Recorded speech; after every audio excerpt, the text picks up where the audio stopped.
One thing you may notice with World of Warcraft is the characters are really animated, and a lot of that just comes from a traditional 2D animation background carried over into 3D.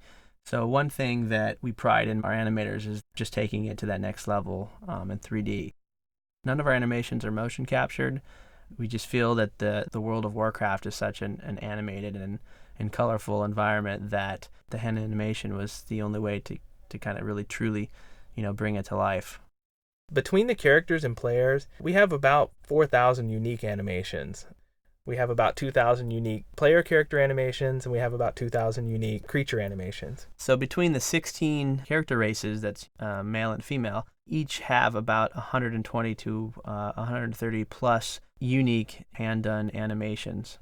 Each creature has anywhere between 10 and 20 animations, depending on where the creature is going to be used. If it's a boss or a sub-boss, then generally they have more animations, than something like your typical wolf or something along those lines. And in the case of non-player characters, NPCs, wherever we were able to use one of our player characters as an NPC, well, of course, they're going to, just inherit, those 120 plus unique animations, which is really nice.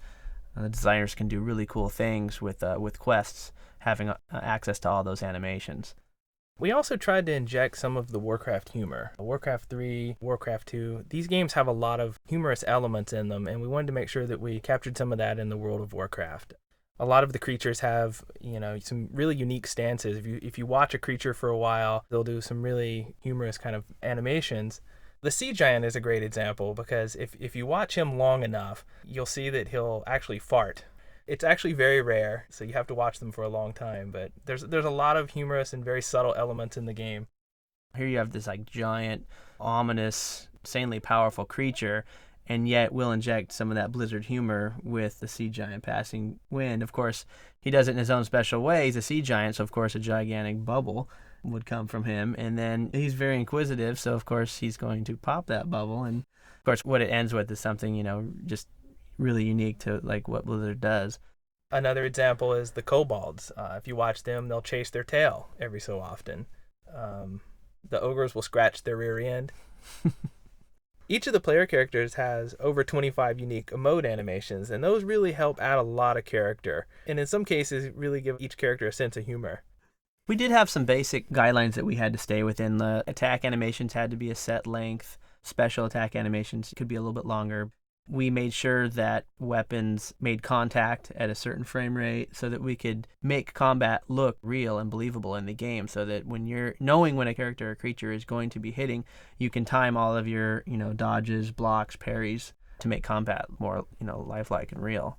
Yeah, it's really important to have a creature react when a character swings the sword and hits the creature. Without that exact timing, it doesn't come across as realistic and comes across as very fake. Sometimes it'd be challenging to get the character to hit at a certain frame. In the end, it was just something you got used to, and it really didn't cause any problems. Another thing, too, with keeping the different animations at a reasonable length is it really helps facilitate gameplay. You don't want the player to be waiting around for an animation to play that's really long.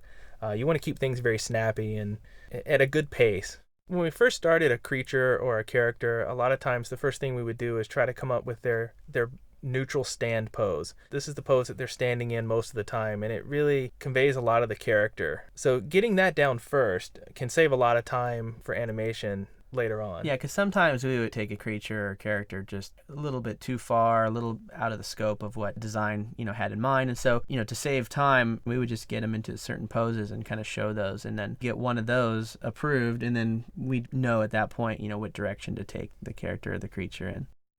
Each player race has a unique mount, and those mounts were designed to basically reflect each character. In the case of humans, riding horses makes perfect sense. Gnomes, we wanted to have something lighthearted and something that would reflect their inclination to tinker. And so we have the Mechanostrider, which is a mechanical, ostrich. Night Elves ride tigers, which kind of flows with the whole Priestess of the Moon in Warcraft 3. The Dwarfs ride rams. At one point, they rode boars, and it just didn't quite look right. It was interesting, definitely, but we ultimately came up with the rams. So not only did we have unique mounts per race, but we also have some extremely unique mounts per class. In the case of the paladin and the war horses, and the warlocks can summon a nightmare.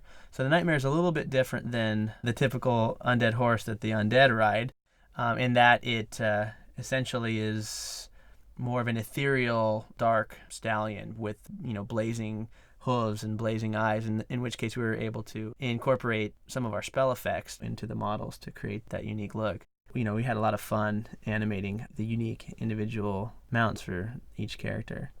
Some of the creatures were particularly challenging, especially the elemental type creatures, whether it be wind, fire, water elemental. These are not very solid.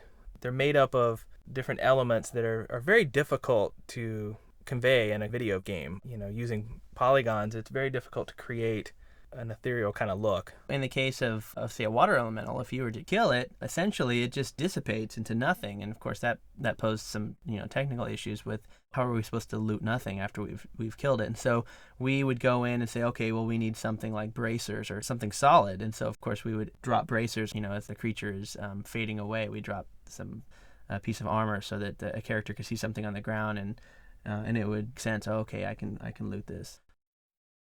There's multiple boss creatures in the world of Warcraft, and they're treated a little bit different than the standard creature.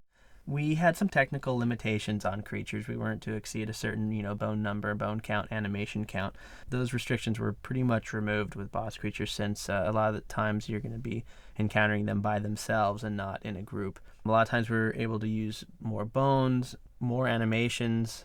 You're going to see definitely a level of intensity, higher than the standard creature. You're going to see we definitely spent more time on the boss creatures just because we really wanted them to have a huge impact in the game.